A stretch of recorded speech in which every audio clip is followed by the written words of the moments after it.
Ẹ kú dédé ìwòyí o, ẹ káàbọ̀ sí tutorial ní èdè Yorùbá.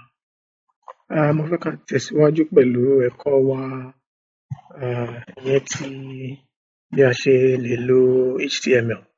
Tẹ́ bá wo ojú kọ̀mpútà mi, ó yẹ kẹ́ ẹ rántí pé ẹ̀kọ́ wa àkọ́kọ́ láti sọ̀rọ̀ díẹ̀ nípa nǹkan tó wà lójú kọ̀mpútà mi. Ẹ jẹ́ kí n pín sí ọ̀nà méjì báyìí. Kí browser wa àti Sublime Text wa lè wà ní ká lè máa rí ohun tó ń lọ lórí browser wa àti Sublime Text wa lẹ́ẹ̀kan náà. Àkọlé ohun tí máa pe ẹ̀kọ́ tòní ní bí a ṣe lè lo tag nínú HTML.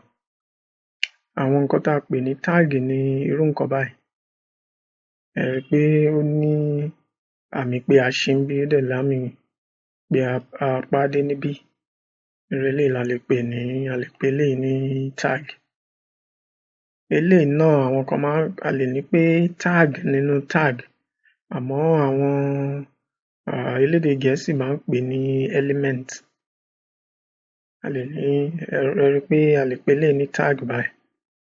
Tag ni, àmọ́ gbogbo ẹ̀ papọ̀ báyìí a lè pè ní element. Ìyẹn bẹ́ẹ̀. Ẹ jẹ́ á tètè tẹ̀síwájú. Tẹ́ bá rántí pé ohun tá bá ti yí padà lórí Sublime Text wa níbí, ó yẹ kó hàn, ó di dandan kó hàn lórí browser wa ní apá òsì níbí. Òun ni mo fi ṣí méjèèjì sílẹ̀ kẹ́ ẹ lè máa rí ìyàtọ̀ tó ń dé bá bá a ṣe ń ṣiṣẹ́ ìyàtọ̀ tó ń dé bá ohun tó wà lórí browser wa bá a ṣe ń ṣe àtúnṣe lórí Sublime Text wa níbí. Ẹ mọ̀ pé ohun tá a fi bẹ̀rẹ̀ lọ́jọ́ yẹn leléyìí.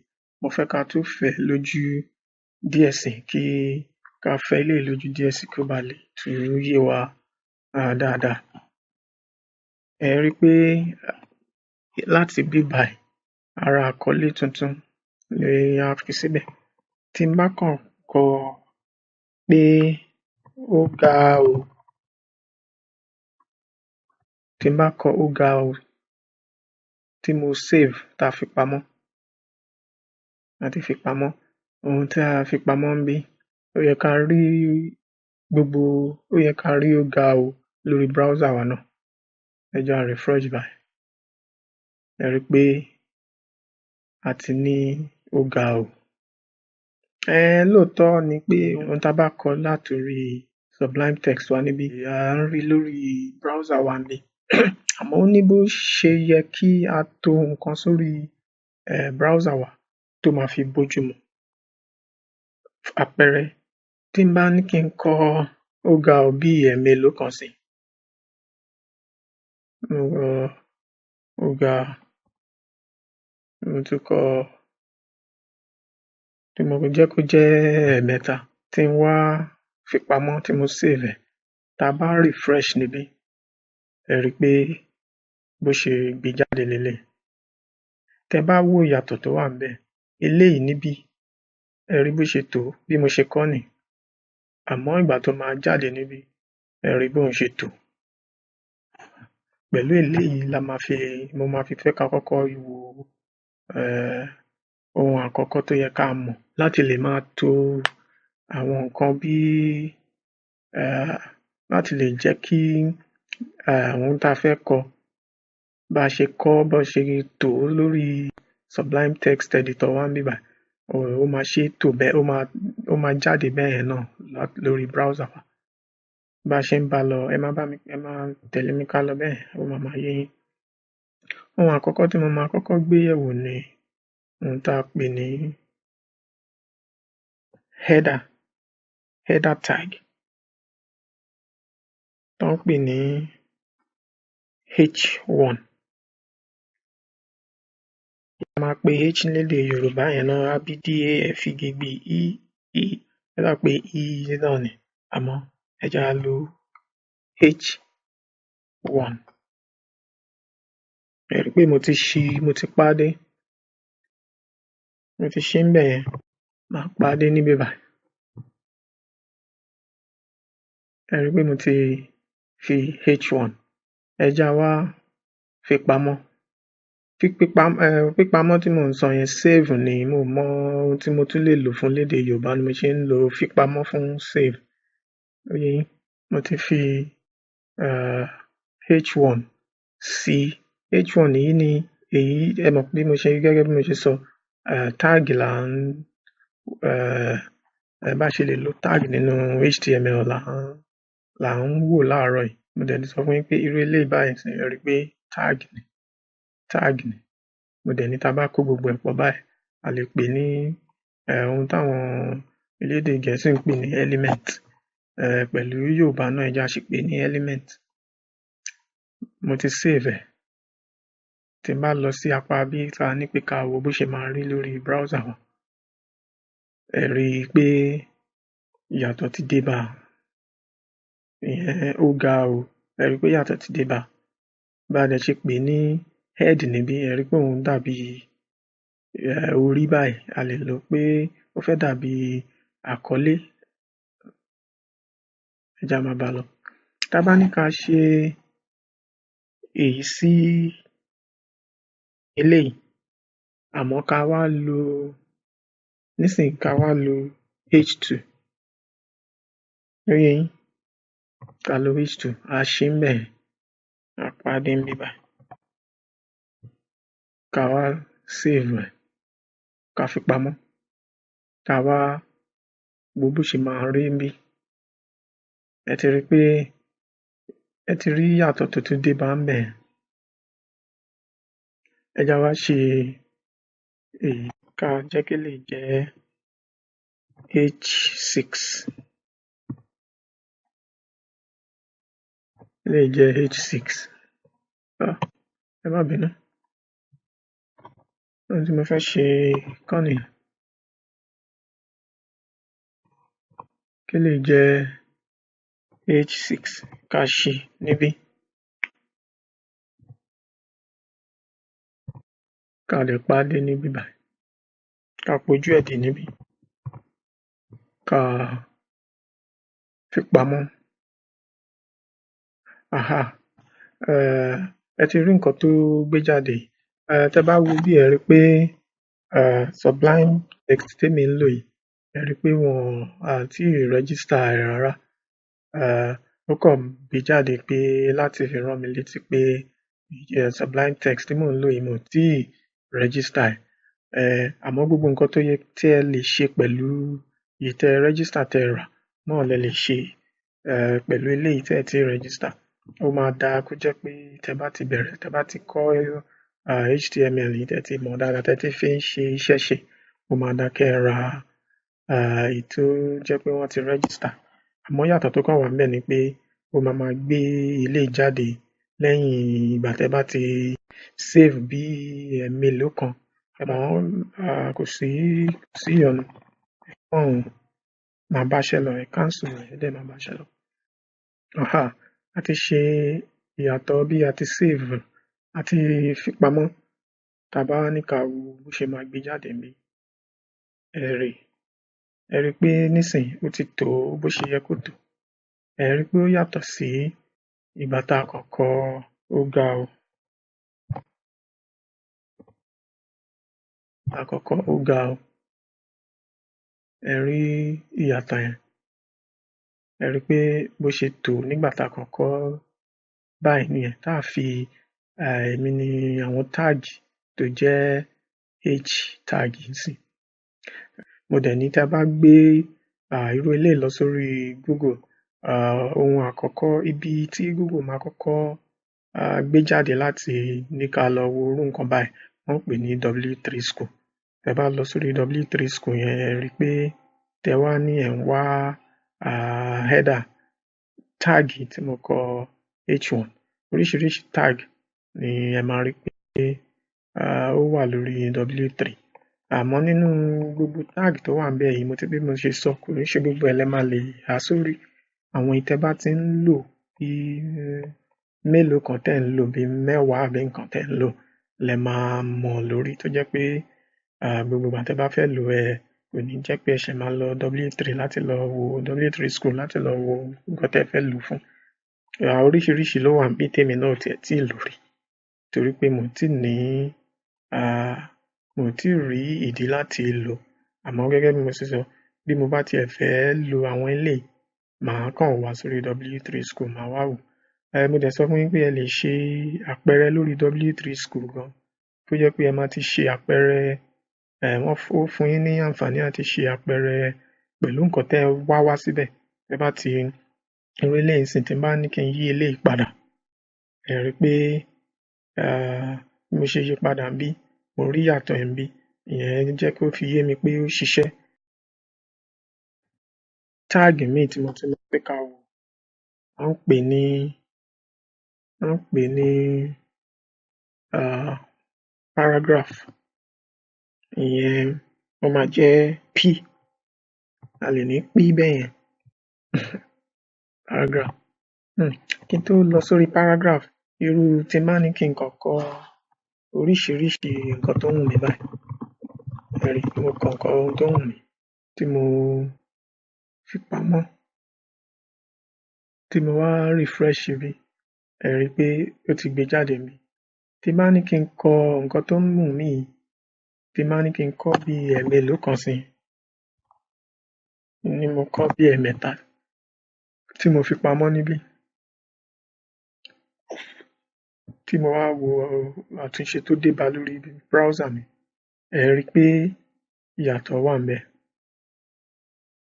Ẹ rí ìyàtọ̀ tó wà ńbẹ̀. Ẹ rí bí mo ṣe tò bí, ẹ dẹ̀ wo bó ṣe gbé jáde níbí. Ẹ ti rí bẹ́yẹn. Irú bí ńsìn, tá bá ní ká lo èyí tí mo pè ní P tó jẹ́ paragraph. Ẹ jẹ́ n ṣì pè ní paragraph lédè Yorùbá náà, tí mo fi paragraph P tí mo ṣí ńbẹ̀yẹn, tí mo tún pojú ẹ̀ dé níbí. Ẹ jẹ́ n fẹ eléyìí díẹ̀ sí kó lè wà lójú kan. Tí mo pojú ẹ̀ dé bẹ́yẹn, tí mo wá fi pamọ́, tí mo wo ìyàtọ̀ tó dé bá níbí, ẹ rí pé ó ti gbé jáde fúnra rẹ̀ níbí báyìí. Ẹ rí pé ìyàtọ̀ ti dé bá. Ẹ bá rántí pé gbogbo ẹ̀ wà lójú kan tẹ́lẹ̀, ìyàtọ̀ ti dé bá ìgbà tí mo fi paragraph sí. Ẹ wá ní kí n fi paragraph yẹn sí àwọn yòókù náà. Mo ṣí níbí, mo paá dé níbí, tí mo ṣe sí ìkẹta yìí náà, tí mo ṣí paragraph sí, mo ṣí níbí, mo paá dé níbí, tí mo fi pamọ́, mo save, mo wo àtúnṣe ẹ̀ níbí, mo refresh, mo reload. Ẹ rí ìyàtọ̀ tó ti dé bá bẹ́yẹn. Ẹ rí pé ìyàtọ̀ ti dé bá bá ṣe gbé kalẹ̀, bó ṣe gbé jáde lórí browser. Ṣó yé yín? Ẹ ti rí ìyàtọ̀ tó dé bá ohun tá à ń ṣe lórí browser wa lẹ́yìn ìgbà tá a fi tag kún àwọn HTML, èdè HTML wa. Ìyẹn tag àkọ́kọ́ H1 àbí H tí mo pè ní header, tag kejì tí a pè ní paragraph. Ṣó yé yín? Ẹ jẹ́ á tẹ̀síwájú pẹ̀lú tag mìíràn. Ẹ jẹ́ n sún eléyìí sí ìsàlẹ̀ díẹ̀. Ó yẹ kí ẹ mọ bí ẹ ṣe máa sún yẹn sí ìsàlẹ̀ tẹ́ bá ti tẹ enter lórí kọ̀mpútà yín. Á gbé lọ́lẹ̀ bí ẹ̀ẹ̀mélòó tẹ́ bá ti tẹ̀ náà ló máa gbé lọ́lẹ̀. Ó yé yín? Láti fi àyè lẹ̀ fún mi níbí báyìí. Ẹ rí pé bí mo ṣe ń to, mo ti gé lára HTML mi. Mo ti gé lára HTML mi kúrò níbẹ̀yẹn. Ẹ rí pé mo ṣí níbí, àmọ́ mo paá dé níbí. Bóyá ibi tí mo ti ń ṣe kiní lẹ́ẹ̀kan mo ti gé kúrò. Mo kàn máa paá dé ńsìn ni. Ẹ jẹ́ n fi pamọ́. ẹ jẹ́ á tún tẹ̀síwájú pẹ̀lú tag mi. Tẹ́ bá wo nǹkan tá à ń pè ní paragraph, ẹ mọ̀ pé paragraph ní bá a ṣe mọ̀ ọ́ sí nínú tá a bá ń kọ èdè, èyí tó jẹ́ èdè tá à ń sọ. A lè mọ̀ pé paragraph máa jẹ́ nǹkan tó lè pọ̀, kò lè jẹ́ nǹkan tá a kàn máa kọ sí ojú kan báyìí tó jẹ́ pé ó máa kéré báyìí. Lórí HTML tá a bá fẹ́ kọ nǹkan tó pọ̀ jáde lẹ́ẹ̀kan náà bẹ́yẹn tá a pè ní paragraph, tag tí a lè lò ní ohun tá à ń pè ní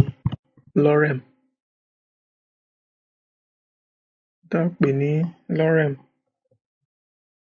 Ẹ rí lorem. Tẹ́ bá ti kọ lorem, tẹ́ wá tẹ tab, ẹ jẹ́ n dá padà.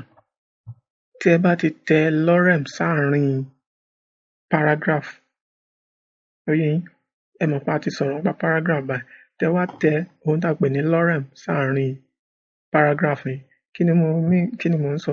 Mo ti ṣí tag p paragraph, mo ti pa á dé pẹ̀lú tag p. Element yìí tí mo pè ní element, ó jẹ́ pé lorem yìí tá a ṣe, tá a tẹ tab, ẹ rí pé ó ti gbé paragraph gidi jáde fún mi báyìí, tí ò ń ṣe pé ojú kan. Ó yé yín? Tí mo bá fi pamọ́, kẹ́ wo ìyàtọ̀ tó máa dé bá lórí browser mi tí mo reload.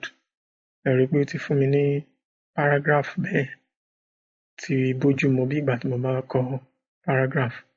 Ẹ jẹ́ á ṣe èyí sí méjì yòókù. Báyọ̀ tí mo kọ lorem, tí mo tẹ tab, ẹ jẹ́ ṣe sí kẹta yìí náà. Mo ti kọ lorem, mo tẹ tab, tí n bá wá fi pamọ́, mo save, tí mo wo bó ṣe máa rí níbí tí mo reload, ẹ rí báhun. Ẹ rí pé ó bójú mu bẹ́ẹ̀. Mo lérò pé ohun tí mo ṣàlàyé ńbẹ̀ ó yé yín.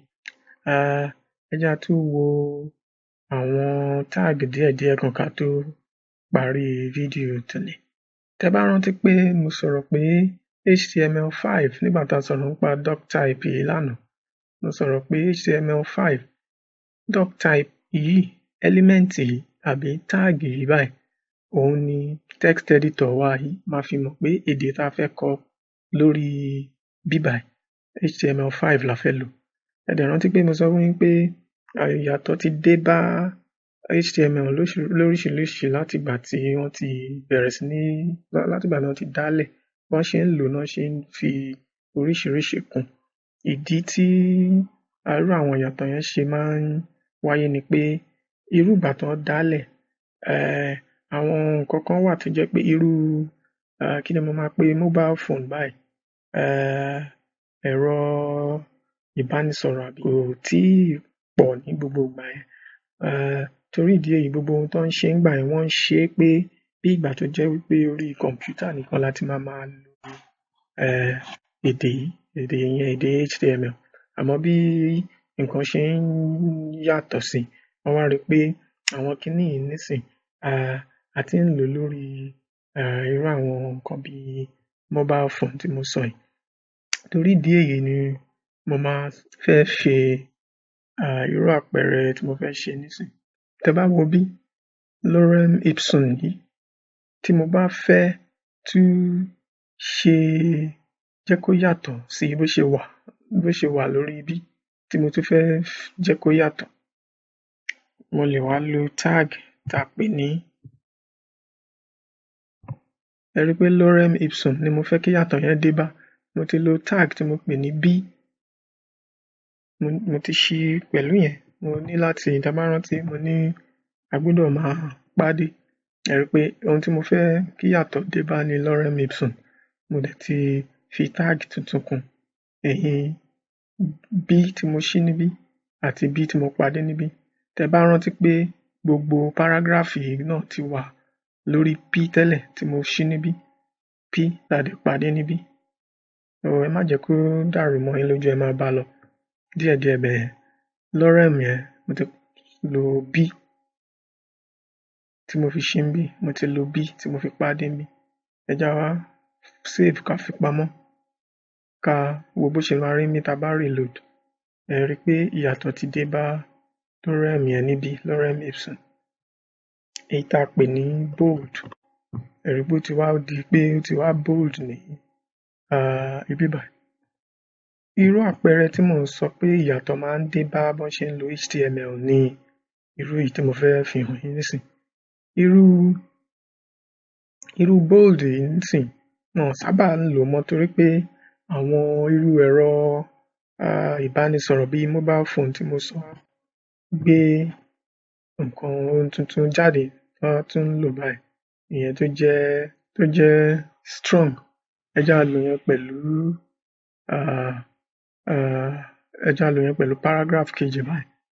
Èyí tá a fi lo b lẹ́ẹ̀kan ra wá lo strong. Ẹ rí pé lorem ipsum náà la ṣe fẹ́ kó yàtọ̀ àti ṣe ń bẹ̀ á pàdé pẹ̀lú strong. Ẹ ti rí bẹ́ẹ̀. Èyí tá a máa fi lo b a lè wá lo strong. Strong yìí ń sìn wọ́n wá rí pé ní pẹ̀lú HTML5 tá a bá lo strong lójú orí kọ̀m̀pútà lẹ́nu fẹ́ ṣí nǹkan tẹ́ fi HTML5 kọ àbí orí ẹ̀rọ ìbánisọ̀rọ̀ yín mobile phone lẹ ti fẹ́ lò ó máa ṣiṣẹ́ dáadáa. Ẹ já wá fi pamọ́ báyìí sí. A bá ti fi pamọ́ tá save ẹ̀ ká wá refresh ká reload ká wá bó ṣe máa rí bí. Ẹ rí pé ìyàtọ̀ yẹn náà tó dé bá lorem ipsum níbí. Ẹ rí pé bó ṣe dé bá ń bí náà ni ìyàtọ̀ náà ló dé bá ń bí. Ó kàn jẹ́ pé níbí a lo bold la lò ń bí, ibi a dẹ̀ lo strong. Ìyàtọ̀ tó wà ń bẹ̀ ni kò sí tí ò ní ṣiṣẹ́ ń bẹ̀, àmọ́ ó máa dákẹ́ máa lo strong torí ní òde òní ohun tó bójú mu jù láti lò ní strong. Ẹ já tún wo tag mi. Ẹ jẹ́ wá lo paragraph kẹta láti ṣàlàyé tag mi. Tag tá a tún fẹ́ wò ní tó ń pè ní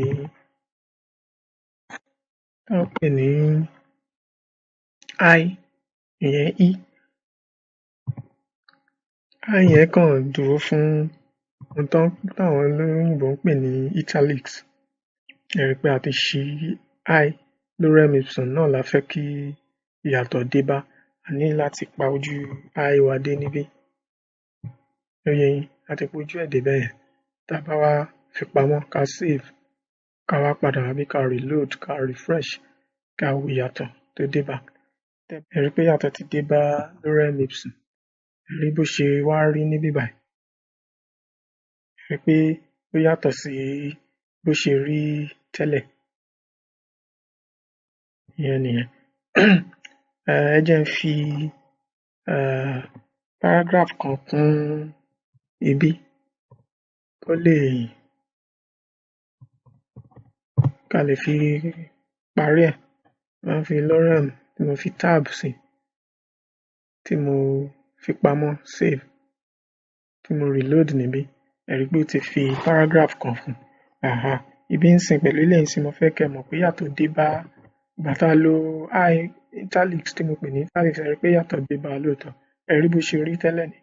Ẹ rí bó ṣe wá rí nísìn. Ẹ rí pé yàtọ̀ yẹn bí wọ́n ṣe kọ́ ó yàtọ̀ sí bó ṣe hàn níbí báyìí.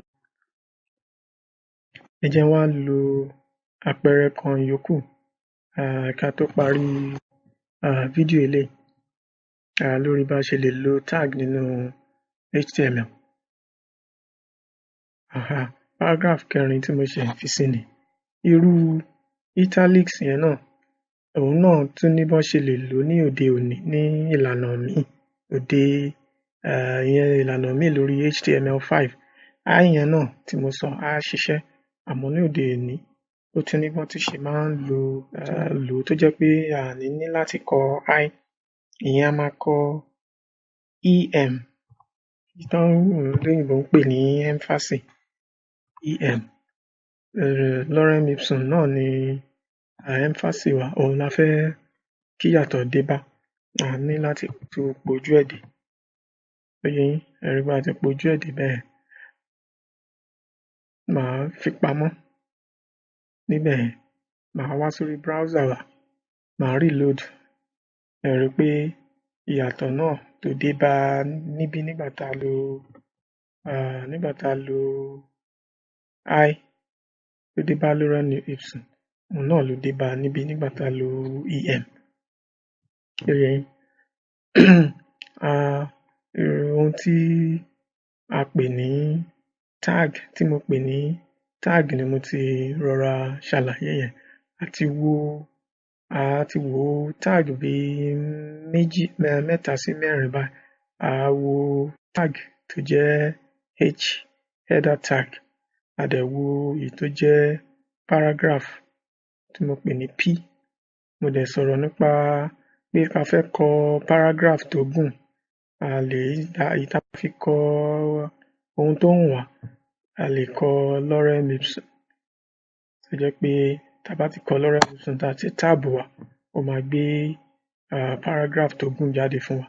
Mo dẹ̀ sọ̀rọ̀ bá ṣe lè lo tag tá a pè ní B láti jẹ́ kí nǹkan hàn sí, ìyẹn bold, láti jẹ́ kí nǹkan hàn gbàgàdà sí, ìyẹn tá a pè ní bold. Mo dẹ̀ sọ bá ṣe lè ṣe yẹn náà nílànà HTML5 tòde òní. A máa lo strong, a ṣí pẹ̀lú strong, a parí pẹ̀lú strong. Mo dẹ̀ sọ̀rọ̀ lórí títí ìlànà italics náà, I, tó jẹ́ pé wọ́n ti máa ń lò láti fi jẹ́ kí ìyípadà dé bá ohunkóhun. Irú lorem ipsum tá a fi ṣe àpẹẹrẹ níbí báyìí. A ṣí pẹ̀lú I, a parí pẹ̀lú I, ìyẹn tá a mọ̀ sí italics. A dẹ̀ wá parí ẹ̀ pẹ̀lú eléyìí tí mo pè ní emphasis, em. A ṣí ń bí, a dẹ̀ parí ń bí báyìí. Mo dẹ̀ ní kẹ́ dẹ̀ ṣàkíyèsí pé irú paragraph yìí báyìí, nígbà tá a fẹ́ ṣí paragraph pẹ̀lú P, a ṣí níbí, a parí níbí. Àmọ́ nígbà tá a fẹ́ mú ìyàtọ̀ bá lorem ipsum tó jẹ́ pé ó wà nínú paragraph yẹn, ibí yìí láti ṣí. Ẹ rí pé lẹ́gbẹ̀ẹ́ lorem ipsum láti ṣí irú tó jẹ́ em yìí. A dẹ̀ parí ń bí kó ba lè hàn lórí browser wa. Ẹ jẹ́ a dé mọ́ níbí báyìí ní òní. Mo máa fẹ́ ká máa bù díẹ̀díẹ̀ báyìí tá a máa fi bá dé ojú àmì pé bí a ṣe lè lo HTML ó ti yé wa dáadáa. Mo máa fẹ́ kẹ́ ẹ tún ṣeré pẹ̀lú ilé ìtaṣe ẹ̀kọ́ lónìí. Mọ́ gbogbo tá a ti ń kọ́ bọ̀, àwọn ẹ̀kọ́ tá a ti ń ṣe láti bí ẹnu ọjọ́ 3 sí 4. Kẹ́ ẹ mọ ibi tẹ́ ẹ ti lè lo HTML náà dé fúnra yín. Ẹ má gbàgbé láti lọ subscribe sórí YouTube channel wa tẹ́ bá fẹ́ràn àwọn fídíò tá à ń ṣe. Ká lè bá máa ṣe fídíò púpọ̀ sí lórí channel yìí. Ẹ jẹ́ a pàdé ní ọjọ́ mi fún ìtẹ̀síwájú tutorial wa ní èdè Yorùbá lórí HTML tá à ń kọ́ lọ́wọ́lọ́wọ́. Ẹ ṣé gan ni.